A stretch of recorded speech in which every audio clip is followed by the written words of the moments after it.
ہم نے بھی وسیلے بنائے ہوئے ہیں. آج جہاں دیکھیں افراتفری ہے، ہر بندہ اپنی فتوے دے رہا ہے، وسیلہ نہیں دینا چاہیے. اچھا یہاں پہ 3-4 گروہ آ گئے.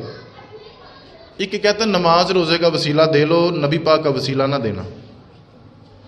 نماز روزے کا وسیلہ دے لو، نبی پاک کا وسیلہ نہ دینا.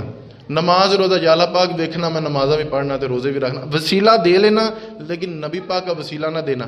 میں کہتا ہوں پتہ نہیں ہماری نمازیں قبول ہیں بھی ہے کہ کوئی نہیں. ٹوٹی پھوٹی سی نمازیں ہیں. 2 بندے وہاں پہ بیٹھے ہوں تو میرے سجدے بھی لمبے ہو جاتے ہیں، 2 بندے پاس کھڑے ہوں تو میرے رکوع بھی لمبے ہو جاتے ہیں، 2 بندے سننے والے ہوں تو میری قرات بھی بڑی اچھی ہو جاتی ہے. اس میں بھی کوئی رائے کاری ہو سکتی ہے، اس میں بھی دکھاوا ہو سکتا ہے. مجھے امید نہیں ہے کہ میری نمازیں میرے روزے بڑے قبول ہوں گے، لیکن نبی پاک کا وسیلہ کبھی رد نہیں ہو سکتا. میری نمازوں میں کمی ہو سکتی ہے لیکن حضور کی وجاہت میں کمی نہیں ہو سکتی، حضور کی رحمت میں کمی نہیں ہو سکتی میری نمازوں میں. یار سیدھا سا آپ موٹا سا اس کی مثال سمجھیں. میں نے اپنے بچے کا ایڈمیشن کروانا ہو کسی سرکاری اسکول میں تو پتہ لگے جی کہ وہ پرنسپل صاحب بڑے سخت ہیں، بڑے سخت مزاج ہیں، تو وہ تو کسی کی بات مانتے نہیں ہیں. تو میں محلے کے کونسلر کو ساتھ لے جاؤں تو اب میرا خیال ہے ہو جائے گا نا جی ایڈمیشن. اب تو ہو جائے گا.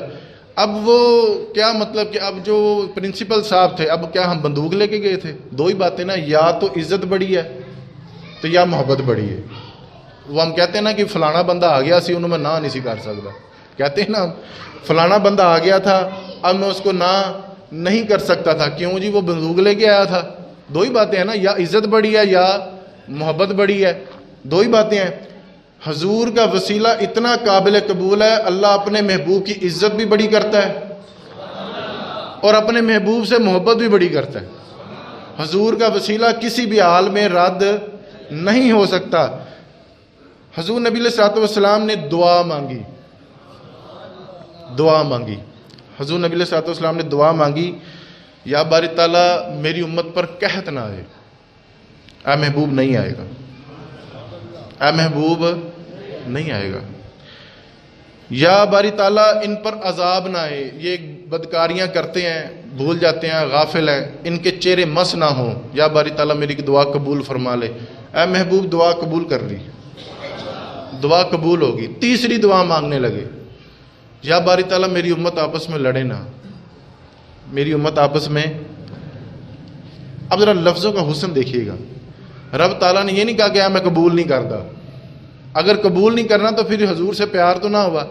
اللہ تعالیٰ کے لفظوں پہ آپ ذرا غور کیجیے گا. حدیث کے لفظ ہیں. رب تعالیٰ فرماتا ہے کہ اے محبوب آپ یہ دعا مانگے ہی نہ. یہ نہیں کہا کہ میں قبول ہی نہیں کرتا. حضور آپ یہ دعا مانگے ہی نہ. آپ مانگے میں دوں نہ، آپ مانگیں اور میں دوں نہ. حضور آپ یہ دعا مانگے ہی نہ. ایک اور روایت سنیے گا، حضور نے منافقین کے لیے دعا کی تھی کہ یا باری تعالیٰ ان کو بخش دے. منافقین کے لیے 360 منافق تھے مدینہ شریف میں. حضور نے دعا مانگی، یا باری تعالیٰ ان کو بخش دے. حضور آپ ان کے لیے دعا نہ کیجیے، آپ ان کے لیے دعا کرے ہی نہ. آپ مانگے میں دوں نہ، آپ سرے سے ان کی دعا مانگے ہی نہ. حضور کا وسیلہ اتنا پیارا ہے کہ رد ہونے کا چانس ہی کوئی نہیں. اگلی بات سنیے. صحابہ کا عقیدہ یہ تھا کہ گھر میں پانی ختم ہو گیا تو حضور کے دروازے پر، گھر میں نمک ختم ہو گیا تو حضور کے دروازے پر، کسی کو جنت چاہیے تو حضور کے دروازے پر، حضرت ابو ہریرہ کو حافظہ چاہیے تو حضور کے دروازے پر. اگر کسی صحابی نے شادی کا مطالبہ کرنا ہے، شادی کا التجا کرنی ہے، حضرت ربیعہ بن کعب حضور کے دروازے پر. کسی کو حافظہ چاہیے تو حضور کے دروازے پر. ہم کہہ سکتے ہیں نا ڈائریکٹ اللہ کو منگو، کہہ سکتے ہیں نا ڈائریکٹ اللہ کو، ہے نا وہ مولانا صاحب کہتے ہیں نہیں جی نہیں وسیلہ نہ دینا، کسی دا بھی نہ دینا، ڈائریکٹ اللہ سے مانگے. اور میرے بھائی ہم کہتے ہیں کہ وسیلہ یہ حضور کا اتنا شاندار ہے. آپ چھوٹی سی مثال سمجھیے گا. کوئی بچہ والدین کے بغیر پیدا ہوا ہے؟ بول کے بتائیے. والدین ایک وسیلہ ہیں. اللہ تعالیٰ قادر ہے نا ہر چیز پر، بغیر والدین کے بھی پیدا کر سکتا ہے. حضرت آدم کو پیدا کیا ہے کہ نہیں کیا؟ حضرت حوا کو پیدا کیا ہے کہ نہیں کیا ہے؟ حضرت عیسیٰ کو بغیر باپ کے پیدا کیا ہے کہ نہیں کیا ہے؟ اللہ تعالیٰ ہر چیز پر قادر ہے، لیکن یہ اس کی شان نہیں ہے، یہ اس کا مزاج نہیں ہے. وسیلہ رکھا ہے والدین کا کہ اگلی اولاد آئے. اسی طرح سے ایک بندہ کہ جی میں رازق اللہ ہے نا جی، رزق کون دیتا ہے؟ رزق کون دیتا ہے؟ اب اگر کسی کا خیال ہو رزق تو پھر پہنچ جانا ہے، پھر اندر کنڈی لگا لو، گھر میں کوئی LCD بڑی ہو اور آپ صوفے پہ بیٹھے رہے، رزق تو اللہ دے گا۔ یہ مزاج رب تعالیٰ کہتا ہے اٹھ جا کے محنت کر، وسیلہ ڈھونڈ، وسیلہ ڈھونڈ۔ ایک بندہ کہتا ہے کہ میں کپڑے بھی خود دھو لیتا ہوں، استری بھی خود ہی کر لیتا ہوں، سوال یہ کہ سی بھی لیتے ہو؟ ایک بندہ کہتا ہے میں کسی کا محتاج نہیں، میں کپڑے دھو بھی لیتا ہوں اور خود ہی استری بھی کر لیتا ہوں، سوال یہ کہ خود سی بھی لیتے ہو؟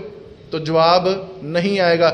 بندے بندوں کے محتاج ہیں، بندے بندوں کو وسیلہ بنایا ہوا ہے۔ ہم نے MPMN کو وسیلہ نہیں بنایا ہوا؟ بول کے بتائیے، وہ فلانے دا کام نہیں ہے، ہم یہ گلیوں کا، ابھی تو بڑے وسیلے آپ ڈھونڈیں گے، لیکن کیا بات ہے نا، بندوں کا وسیلہ جائز ہے، نبی پاک کا وسیلہ جائز کیوں نہیں ہے؟ بندوں کا وسیلہ ڈالتے ہو تو اس میں تمہیں کوئی کفر کی بو نہیں آتی، تو نبی پاک کے وسیلہ دینے میں تجھے بدعت کیوں نظر آ رہی ہے؟ سوچنے کی بات ہے۔ شفا کون دیتا ہے؟ آواز کمزور ہے آپ۔ شفا کون دیتا ہے؟ تم ڈاکٹر کے پاس کیا لینے جاتے ہو؟